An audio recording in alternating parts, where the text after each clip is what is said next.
Bienvenue à la Web TV du Sion. Pablo Neruda, c'est ici que le maire nous a présenté ses vœux. Et je renouvelle tous mes vœux pour cette année 2011. Voilà.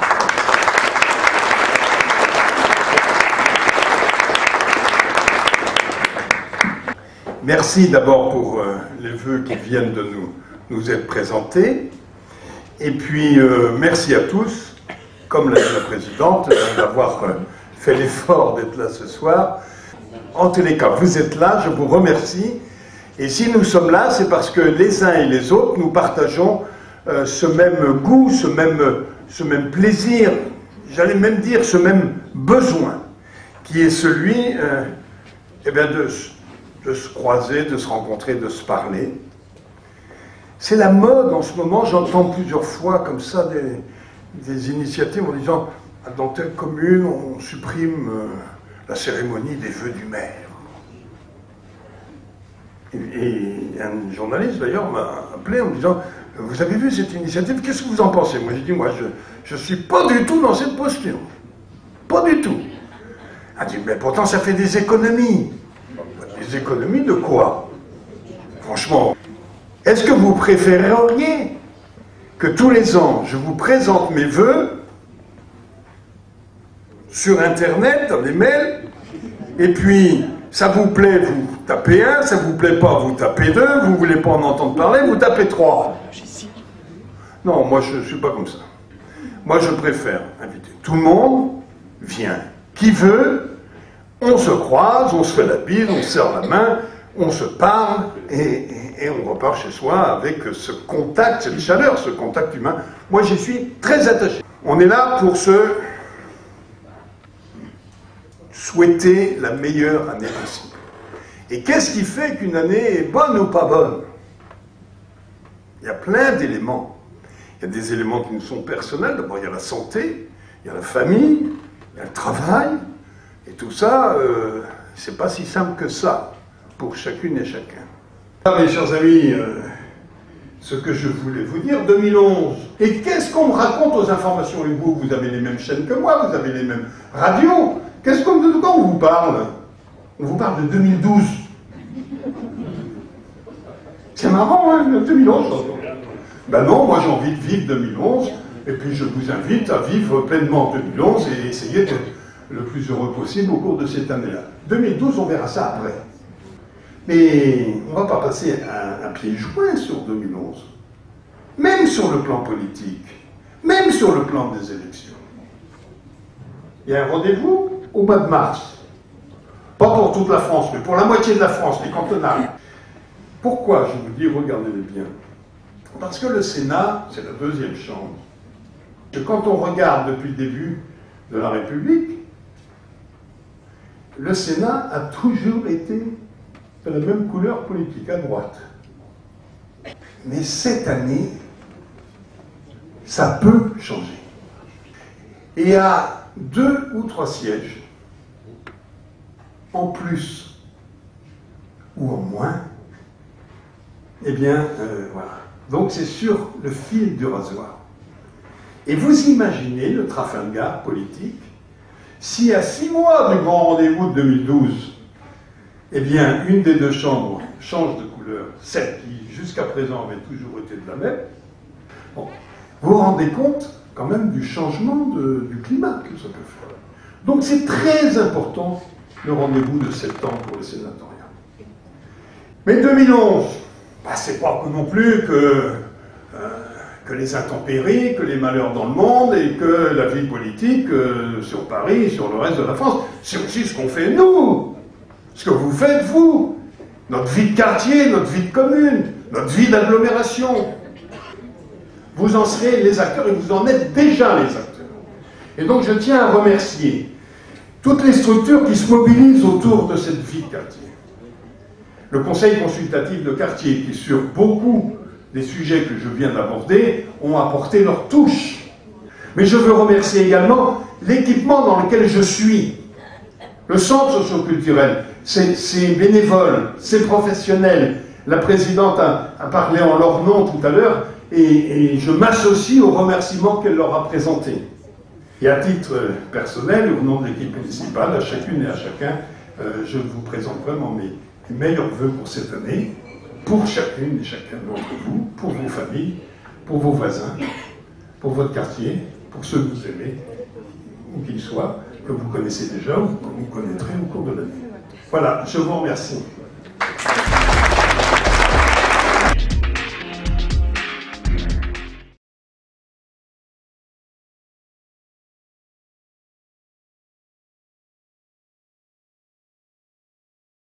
L'éveil musical, c'est bon? Ouais! Et ça se passe au Sillon tous les mercredis matins. Maintenant, à la fois des tambours et des grattoirs.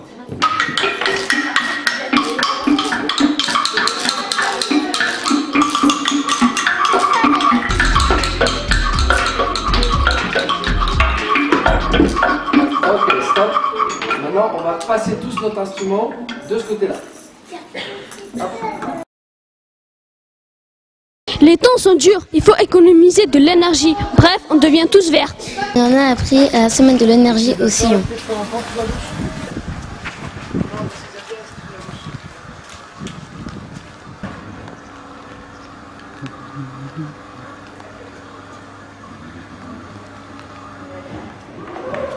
Bon bah, moi je vais les rendre.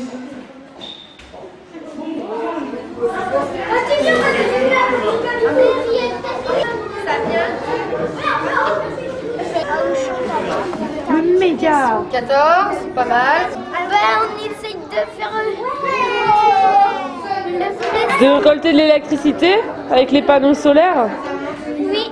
Quand on accompagne ce genre d'événement, c'est que comme ils vont faire plein d'expériences avec les ateliers, nous on se dit que comme leur intellect il est bien nourri, on va se dire que toutes ces choses-là, pour qu'elles descendent vraiment, il faut parler au cœur.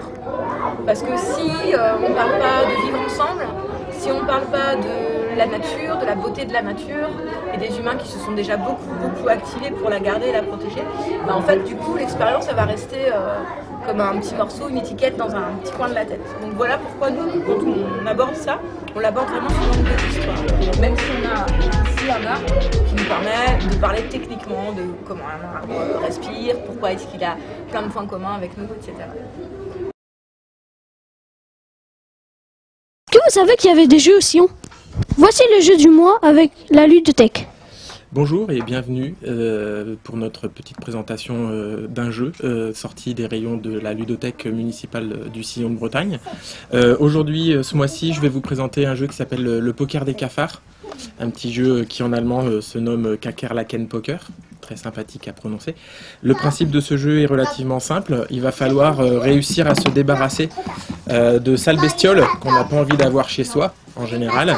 Donc différentes bestioles, voilà, des mouches, des chauves-souris, des rats, des punaises, des cafards, des araignées, bref, plein de trucs très sympathiques.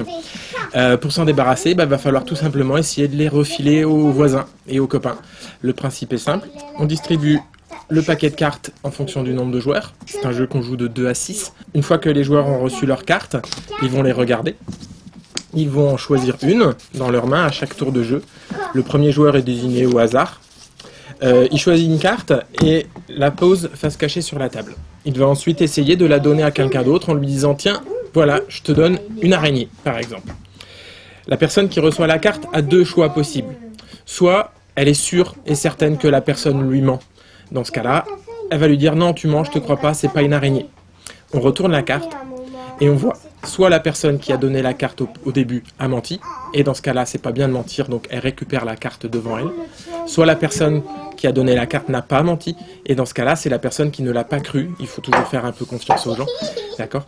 C'est la personne qui ne l'a pas cru qui garde la carte devant elle. Soit la personne qui reçoit la carte ne sait pas trop, elle hésite, elle n'arrive pas à déterminer si la personne qui lui donne la carte ment ou pas. Et dans ce cas-là, elle a le droit de regarder la carte et de la redonner à quelqu'un d'autre, jamais à quelqu'un qui l'a déjà vue. Si elle lui donne la carte, pareil, le même processus répète, soit on la croit, soit on la croit pas, soit on doute, etc., etc. Quand on reçoit une carte devant soi, c'est pas grave, mais à partir du moment où un joueur a réussi à avoir 4 fois le même animal devant lui, il a perdu la partie. Ou s'il réussit à avoir 7 types d'animaux différents, il perd lui aussi la partie. C'est un jeu d'élimination. Il n'y a pas de vainqueur dans ce jeu, mais il n'y a qu'un perdant qui en général se retrouvent punis à faire la vaisselle à la maison. Voilà.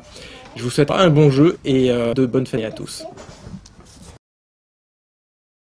Notre rendez-vous de lecture, Bibliothèque du Sillon présente le livre du mois.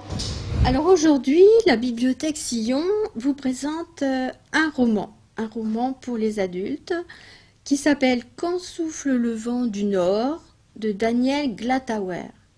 Alors Daniel Glatauer, c'est un nom qui ne doit pas vous dire grand-chose.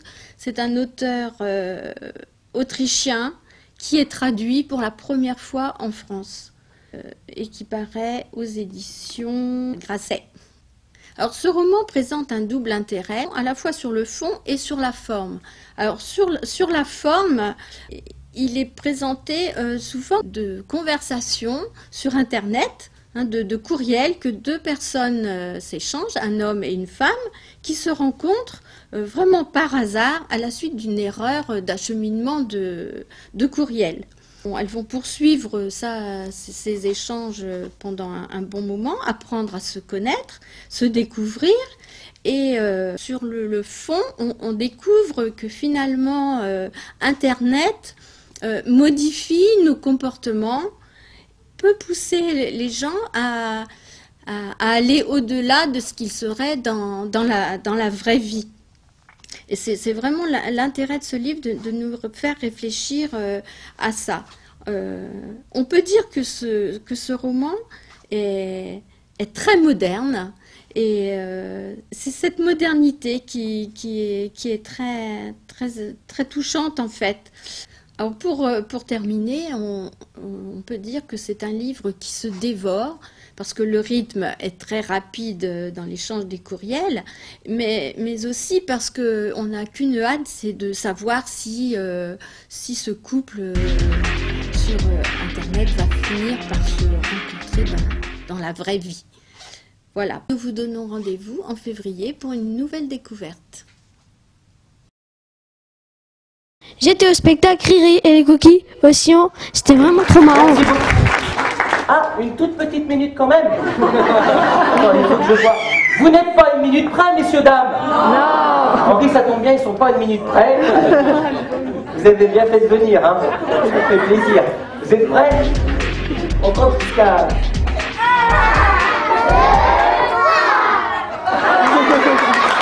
Merci beaucoup. Les spectacles, je me suis régalée. J'étais à tisser métis. Ah ouais, toi aussi? Oh là là, la musique, c'était vraiment de l'enfer. Et moi, j'ai pété l'ambiance.